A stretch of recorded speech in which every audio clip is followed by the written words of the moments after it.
In order to start our project, we are first going to have to open a program called Adobe Illustrator. To do so, we're going to move our cursor down here to this yellow box that has the letters AI on it, and we're going to double click it.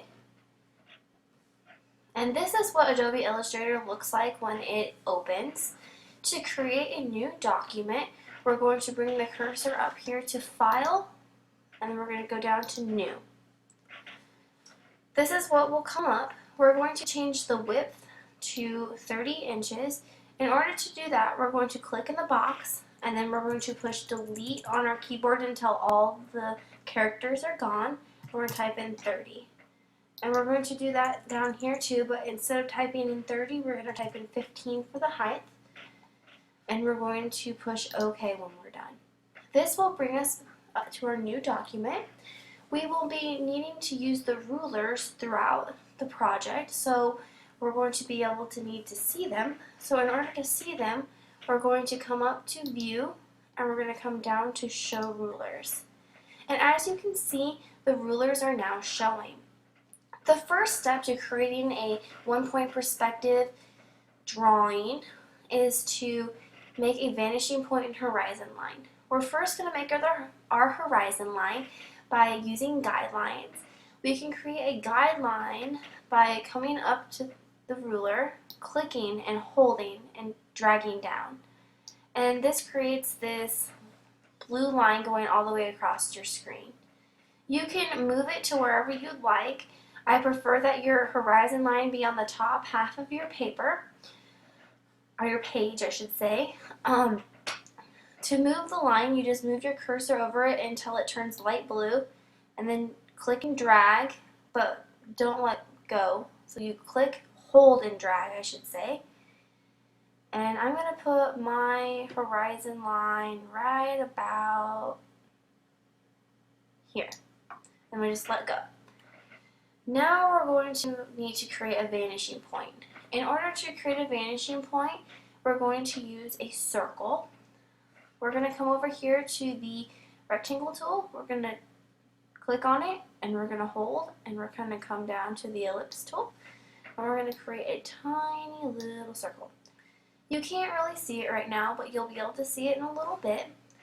We're going to fill in the circle so that we can see it by coming over here, double clicking on the fill, and selecting the black, and pushing OK.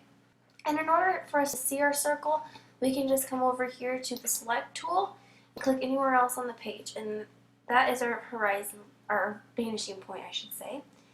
But as you can see, the vanishing point is not on our horizon line quite yet, so we're going to select it by clicking on the point, and we can either take our cursor in the middle of it and drag it down onto the horizon line, or we can use the arrows on our keyboard to move it like this. In Illustrator, there are things called layers, and we're going to be using layers throughout our project. In order to view our layers, we're going to come over here to the layer button, and we're going to click on it.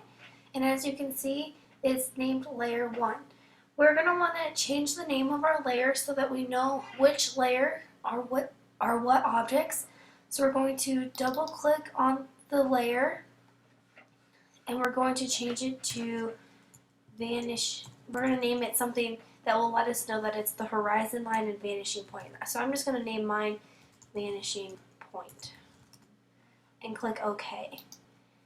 Now in order for us to not mess with this layer while we're making other layers and creating buildings and such, we're going to lock the layer. In order to lock the layer, we're going to come over here to this square, and we're just going to click, and this little lock appears, and that means the layer is locked. So if I come over here and try to use this tool again, it's not going to let me do anything. And that will come in handy later on. So now that we've created our vanishing point and our horizon line and we've locked our layer, we're going to save our file. In order to save our file, we're going to come up to File, Save As. going to name our file. So I'm just going to name mine Mrs. Webb, so that I know it's mine. And we're going to want to make sure that we save our file somewhere where we know where to find it. I'm going to save mine on the desktop, but if you want to save it somewhere else, you can just click on this and save it in any one of these places, but I'm going to do mine on the desktop. And we're going to make sure it's an Adobe Illustrator file, and we're going to push save.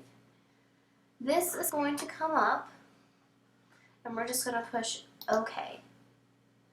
And that ends the first tutorial, which should get you through steps 1 through 6.